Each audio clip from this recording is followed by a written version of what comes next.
Ndabaye kaze mu gano cy'amasengesho musikizo na mwene so Habimana Jibril. Uri Imana ashyize mutima njama rivuga ngo iyo usenze arumva amasengesho yawe. Kenshi abantu benshi basenze, kenshi baridoga kavuga ngo nasenze Imana ntivise amasengesho yanje, negereye Imana mugabo Imana ntigeze mu byo navuze. Benshi rero bazi imbere y'Imana batizera ko Imana yumva amasengesho yabo, batizere ko Imana yumva amajambo bayibwira, hama bamara iminsi batishuwe, bakadendebukirwa, bakumva umengo n'Imana bona yiheba, bakumva umengo n'Imana ntibosubira handi gusenga. Mugabo no munsi ndashaka tuza kuvugana ko tudatevye gato, na nifuza yuko dusoma muri Daniel 10 gora ku murongo wa 12 twumve uyundi muntu nawe yabaye muri ibyo bihe abandi bantu babayemo, yabaye muri ibyo bihe bishoboka kuburi kuraca muno munsi y'ahantu usenga ugasenga igihe kininiya, yamara ntubona Imana ikuvugisha, yamara ntubona Imana ikugendereye, yamara ntubona Imana ikwishuye, ukibaza ukavuga ati Mana mbega nagukoreye iki, Mana mbega nagize iki. Reka dusome muri Daniel 10 guhera ku murongo wa 10 aravuga ngo maze arababwira ati ntaco maze arambwira ati ntaco utinya Daniel, kuko uhereye umunsi washiriye umutima kugutahura no kwicisha bugufi imbere y'Imana yawe, amajambo yawe yarumviswe, kandi ayo majambo yawe nyene niyo anzanye. Ijambo ry'Imana ritubwiye yuko Daniel yamaze igihe ariko arasenga. Ugiye gusoma hejuru batubwira ko yasenze iminsi 21. Iyo minsi 21 ngo amaze iminsi 20 ngo asenga, iyo minsi 20 yose yasenga Imana ntigeze imwishura, ntigeze yumva ijwi ry'Imana, ntigeze abona ikintu na kimwe. Mugabo ijambo ry'Imana ritubwiye yuko ngo akwije umunsi ugira 21, ijambo ry'Imana ritubwiye yuko umumarayika acaramugenderera. Umumarayika ngo amugendereye ngo acaramubwira ngo ntaco utinya Daniel, kuko uhereye umunsi washiriye umutima kugutahura no kwicisha bugufi imbere y'Imana yawe, amajambo yawe, biri tubwira ngo amajambo yawe yarumvise. Bisigura yuko agitangura gusenga, agitangura kwegera Imana, agitangura kuvuga, ijambo ry'Imana ritubwiye yuko ngo Imana yumvise amajambo yiwe. Ushobora kuri kurangukira muri no mwanya mugabo ukaba umaze igihe kininiya usenga, ukibaza ngo Imana ntirikira kumva, ukibaza ngo Imana ngo ntiyumva amasengesho yawe. Akana karorero keza, Daniel Imana iramugenderera iciye ku marayika yitwa Gabriel, amubwira ngo amajambo yawe yarumviswe. Yumviswe ryari? Bibiri tubwira yuko yumviswe kuva utangura gusenga. Wari kurangukira no munsi, kuva umunsi utangura gusenga, kuva ukicugurura akanwa kawe, Imana irumva amasengesho yawe. Ntuburi kurivugana, haji Imana ibiri kurumva ajya amajambo uri kuravuga. Harongera akavuga ngo kandi ayo majambo yawe nyene niyo anzanye. Imana haji kwishura ibimaze iminsi yumva amajambo yiwawe. Ishobora kukwishura ubunyene bikanyaruka, ishobora no kunarindira mugabo bikaza. Mugabo nashaka kubwira umuntu akarangukira no munsi, iyo uri kurasenga Imana irumva amasengesho yiwawe, irumva amajambo yiwawe. Ntuburi kurivugana. Gusenga rero, iyo tuko turasenga, gusenga n'umuhora uhuza umuntu n'Imana. Hagiye uri kurasenga, hajya amajambo uri kuravuga abari kaguhuza n'Imana. Nubwo utari kurumva ikintu na kimwe, hajya Imana ibiki iravugana nawe. Rero nashaka utahure yuko igihe uri kurasenga Imana yumva amasengesho yiwawe. Ndashaka ubitahure, ndashaka uvyizere yuko igihe uri kurasenga Imana yumva amasengesho yawe. Ntuburi kurivugana, ntuburi kurata umwanya, ntuba wataye umwanya. Imana ibiri kurumva amasengesho yiwawe. Ntudendebukigwe. Ushobora kuba uri kurasenga umaze iminsi usengera ikintu mugabo ukabona igiteko kirishugwa. Fata uno murongo, fata kino gisomwa cha Daniel, wige kwihangana, wige kugumizako, wige kutareka. Ijambo ry'Imana ritwigisha yuko ngo Daniel, Bibiri tubwira ko Daniel ngo amajambo yiwe ko yatigeze aruhuka, ko yatigeze areka, ngo Imana yarumvise amajambo yiwe, yarumvise amasengesho yiwe. Amajambo rero tubwira Imana yose irayumva. Nivyo nagomba ndakubwira uri kurangura no munsi, amajambo yose ubwira Imana, Imana irayumva. Ikindi kintu mwa kukubwira nuko hari byashobora gushika ugasenga mugabo iyo usenze ukumva Imana na kimwe yakubwiye, ntiyavuganye nawe mu ijambo ry'Imana, ntiyavuganye nawe ngo wumve ijwi, ntiyavuganye nawe mu ma impression mu kuri kuya kose ivuga, mugabo wasanga ntigeze ivugana nawe. Mugabo ijambo ry'Imana ritubwira yuko mu Bikorino igice cya 5:7 ivuga yuko kuko tutagenda turongorwa kuko tugenda turongorwa n'ukwizera, ntiturongorwa n'ivyo tubonesha amaso yacu. Wowe uri kurangura no munsi ukwiye gutahura yuko igihe uri kurasenga utarongorwa n'ivyo ubonesha amaso yawe, ariko ugendeshwa n'ukwizera. Ko biri tubwira ngo igihe musenze ngo mwizere ko ivyo bintu mwabihawe. Igihe uje imbere y'Imana, amasengesho yawe, inyishu yawe uyakira mu kwizera, kuko uzi ko wabwiye Imana ikumva, kuko uzi ko wabwiye Imana ikumva, uritega usuka umutima wawe ukavuga Mana ndabizi ko wanyumvise, ntaco bitwaye ivyo ndiko ndabona no munsi, ntaco bitwaye imifunda ndiko ndabona no munsi, mugabo jewe ndizera kuri kumwe nanje. Yesu yarasezerana ndavuga ngo sinzobasiga muri imfuvyi. Nako ndakubwira nawe kurangura no munsi yuko utari wenyene, mwe mu Imana ari kumwe nawe, yuko utari wenyene, Kristo ari kumwe nawe, nturi wenyene. Nukwiye kwibwira ko Imana yagutaye, nukwiye kwibwira ko Imana itari kurumva amasengesho yawe. Imana irumva amasengesho yawe. Igihe usenze Imana iravyumva, kuko ukiye gutahura yuko igituma dusenga twizeye, kujya muri bazwa ngo tugendeshwa n'ivyo tubonesha amaso yacu, ariko tugendeshwa no kwizera. Ukwizera niko gutuma tugera kuvy'Imana yatubwiye, tugera ku masengesho twasenze tukabona yishugwa. Urashobora kuri kurasenga rero mugabo ukarambigwa. Mugabo nanje ndakubwiye kurangura no munsi ntukwiye kurambigwa. Kwijambo ry'Imana yatubwira mu Bitesalonika ba mbere igice 5:17 ngo musenge ubudasiba. Mu Gifaransa bavuga ngo prier sans cesse. Nusenge utaretse, nusenge utarushe, nusenge ugumizeko. Ushobora kuba uno munsi uvuga ngo narambiwe, ushobora kuvuga ko uno munsi ngo nananiwe, mugabo ntukwiye kunanigwa, ukwiye kugumizako. Nimba Daniel ashobora kumara iminsi 20 asenga Imana itari kiravuga, mugabo akagumizako, ni gute wowe utogumizako? Gumusenga hama wizere ko ivyo usengeye Imana ivyumva, wizere ko ivyo usengeye Imana ifise ugutwi ngo ivyumve. Muri Yesaya 59 ku murongo wa mbere bavuga yuko Imana ifise amatwi. Imana irafise amatwi, ntishobora kureka kukumviriza. Yagiye uri kurasenga irumva ivyo uri kuravuga, ifise amatwi irumva ivyo uri kuravuga. Rero nagomba ndabwira kurangura yuko Imana yumva amasengesho yawe, kandi nimba yumva nuko nukwishura yishura. Nimba yarishuwe Danieli ikumva amajambo yavuze n'akanwa kiwe, ko mu mareka yamubwiye ngo kandi ayo majambo yawe nyene niyo anzanye. Nico gituma ukwiye gusenga no kuganira. Nico gituma ukwiye kubwira Imana ibikubakiye. Nico gituma ukwiye gusuka umutima wawe imbere y'Imana. Haje uri kuravuga, nturi kuruta umwanya, haje uri kuravuga, Imana ikirumva amasengesho yawe. Rero ukwiye gutahura yuko ugiye kurasenga Imana yumva amasengesho yawe. Tudatevye rero namwe dufata umwanya wo gusenga. Ushobora kuri uri kuraca mu bibazo, ushobora kuri kuraca mu bintu uteko ratahura, ukavuga ngo Imana ntiyumva amasengesho yanje.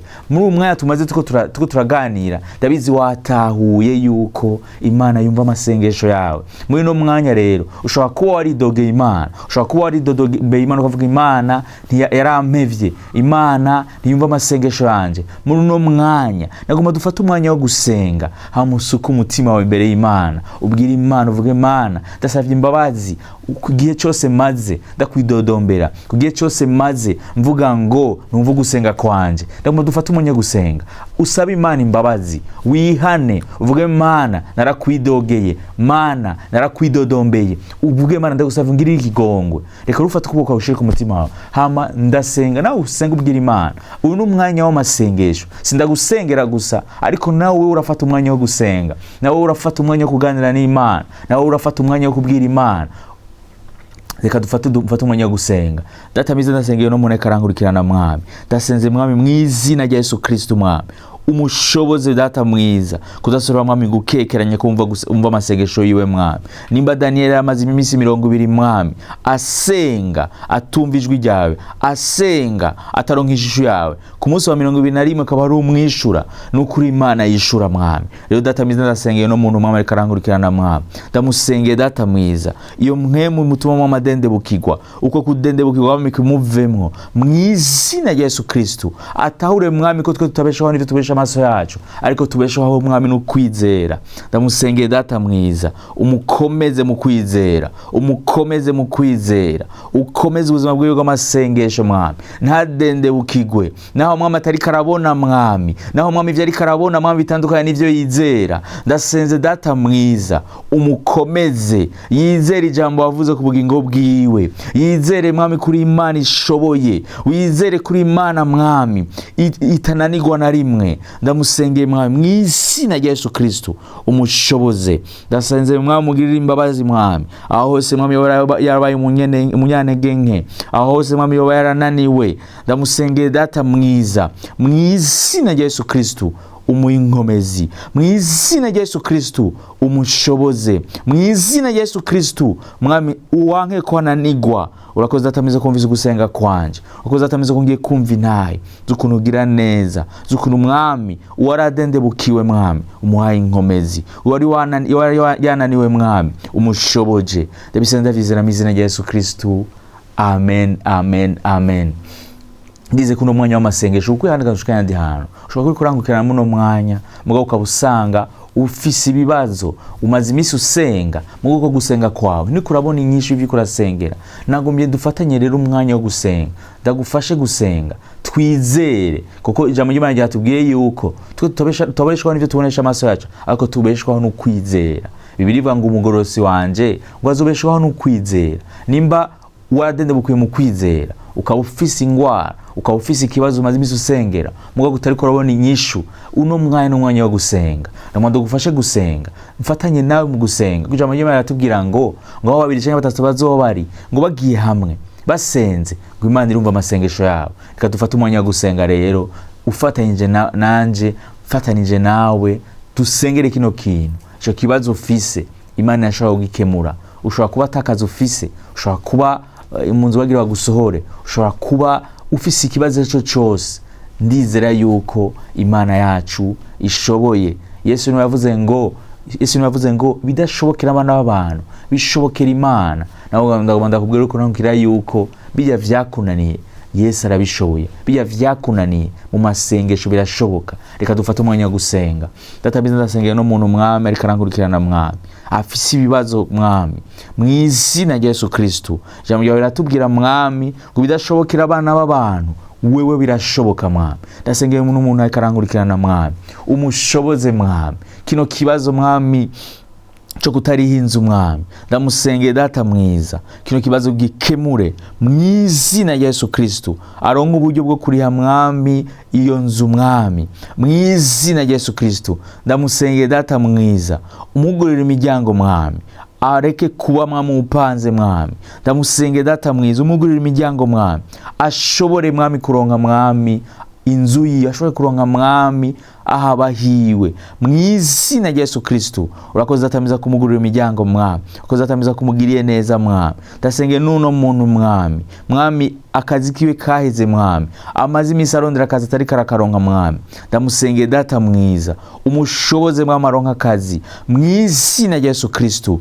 Imiryango mwami yiyugaye mwami yuguruke mwami. Waravuze mwami ko ari ufise urufunguruzo mwami urwa Dawidi mwami, wugurura mwami atawundi ashobora kugara mwami. Ndasenze data mwiza mu izina rya Yesu Kristo, umushoboze mwami, mu izina rya Yesu Kristo, umushoboze mwami, mu izina rya Yesu Kristo. Mwami vyananiranye mwami ubishobore mwami, umushoboze mwami Yesu. Urakoze data mwiza kumugiriye neza, urakoze data mwiza yuko mwami umushoboje mwami. Ndasengeye n'umuntu mwami amaze iminsi arira mwami, atari karabona mwami imbere, atari karabona inyuma mwami, yibaza ko ubuzima bwiwe bwose bwananiranye mwami, asenga akavuga mwami ngo nturi kuramwishura mwami, ndamusengeye data mwiza mwami, ibyo ariko arasengera mwami abironkera inyishu mwami, mu izina rya Yesu Kristo, mu izina rya Yesu Kristo. Urakoze data mwiza kuramugenderera mwami, urakoze data mwiza kumuhanaguye amarira mwami, urakoze data mwiza kumugendereye mwami, urakoze data mwiza kongiye kumva intahe mwami zukugira neza kwawe mwami, zukugira neza kwawe mwami, nushigo hejuru Yesu wanje, imizi Yesu ndabisenda vyizera. Amen, amen, amen. Ushobora kurikira muno mwanya nko nako ndabivuga, ukaba umaze igihe kinini usenga Imana gukiza ingwara umaze gwaye. Hari umugore umwe bibiri tubwira ngo yari amaze imyaka 12 agwaye ingwara y'ubutinyanka. Bibiri tubwira yuko ngo yarizeye, aravuga ngo ninakora kuri Yesu ndizera ko ashobora kunkiza. Muri uwo mwanya ushobora kuba umaze igihe kinini usenga mugabo ukamutabona inyishu. Yesu wenyine ashobora kugukiza, Yesu wenyine ashobora kukugenderera. Reka dufate umwanya wo gusenga rero, wizere yuko Yesu ari wakira akiza, Yesu ari we wenyine ashobora gukiza. Hamufata aho hose ugwaye, ingwara yose ugwaye ntacyo bitwaye ko yitwa, Yesu arabishoboye, Yesu arashobora gukiza. Ntacyo bitwaye ingwara uko yitwa, ntacyo bitwaye ibyabananiye abaganga, Yesu arashoboye kubikora. Fata hugwaye hama wizere ko Kristo ari wakiza, wizere ko Kristo ari wabohora. Data mwiza ndasengeye n'umuntu akarankurikirana mwami, amazi igihe kinini agwaye mwami, yarasenze mwami, araja kubaganga mwami, aguma abona mwami hako bihera biguma bigwira, biguma bikomera.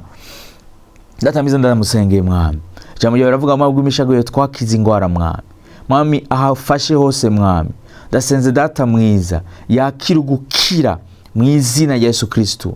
Data mwiza ndasengeye no muntu mwami yama yumva mwami mu mutima mwami hari misonga data mwiza mwami, bimaze iminsi bimubabaza mwami, ndasenze data mwiza mu izina rya Yesu Kristo, iyo misonga ihagarare mu izina rya Yesu Kristo, iyo misonga ihagarare mu izina rya Yesu Kristo. Urakoze data mwiza kumukijije, urakoze data mwiza kumubohoye, urakoze data mwiza kumukuye mu bwobo bw'urupfu, urakoze data mwiza kumukijije mu izina rya Yesu Kristo. Mwami ndasengeye mwami kugwaye mwami hepatite mwami yariyo yose mwami, ndamusengeye data mwiza ino ngwara imuveko, imumaze igihe kinini, ndasenze mwami mukize mu izina rya Yesu Kristo. Urakoze data mwiza kumugendereye, ndasenze data mwiza umuntu akarangurikirana mwami, amaze imyaka agwaye mwami asuma mwami, muri kino gihe mwami maze imisi mubabaza, ndasenze mu izina rya Yesu Kristo iyo ngwara imuveko aheme neza mu izina rya Yesu Kristo.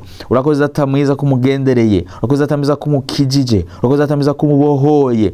Data mwiza ndasengeye n'uyu muntu mwami amaze imisi myinshi mwami aguma yumva umutwe umujya mwami, ndasenze mwami uwo mutwe umureke mu izina rya Yesu Kristo. Urakoze data mwiza kumukijije, ndasengeye mwami n'uyu muntu mwami agwaye ingwara y'amaraso mwami, iyo ariyo yose mwami, virisi yose mwami mu maraso yiwe yose mwami, ari sida, ari ingwara yose mwami, ndasenze mu izina rya Yesu Kristo umugenderere, umukize, umubohore. Urakoze data mwiza kumukijije, urakoze data mwiza kumubohoye, urakoze data mwiza kugiye kumva intahe zukunura Imana ikiza, zukunura Imana ibohora. Ndasengeye data mwiza umuntu uwo ari we wese mwami, ingwara yose agwaye mwami, urakoze data mwiza kumukijije. Kumwami ijambo yawe ravuga mwami ngo wagirira neza bose, urakoze nako n'abari abana bawe mwami, urakoze n'abakuri kurabagirira neza, urakoze n'abakuri kurabakiza. Urakoze data mwiza ku muntu wese mwami abatake mwami n'amademo aryamye, ndasenze mu izina rya Yesu Kristo izo daimoni zimutera mwami zimuveko, ntibizongera kandi kumutera mu izina rya Yesu Kristo. Aryamye mwami ndagushimira kugura no munsi aryama neza mwami mu izina rya Yesu Kristo. Ndasengeye n'umuntu mwami igihe cyose aryama guguma gangabuka mwami, ndasenze kugangabuka guhere mu izina rya Yesu Kristo, aryame neza mu izina rya Yesu Kristo. Urakoze data mwiza kuri kugendera mu bwoko bwawe, urakoze data mwiza mwami kuri kubakiza, kuri babohora. Kujambo yawe ravuga mwami ngo warungise ijambo ryawe mwami kugira ngo ubakize, ubakure mu vyobo vy'urupfu mwami. Urakoze data mwiza kubona ubakijije, urakoze data mwiza kubona ubabohoye. Imizi yacu ndabisenda vyizera. Amen, amen, amen. Ngeze kuno mwanya w'amasengesho wabereye umwanya mwiza. Nize ko nani jambo y'uno munsi twize watahuye yuko igihe usenze Imana yumva amasengesho yawe. Murakoze rero ko mwashoboye kudukurikirana, naho ubutaha mu kindi kiganiro nk'aya mango. Imana ibane namwe.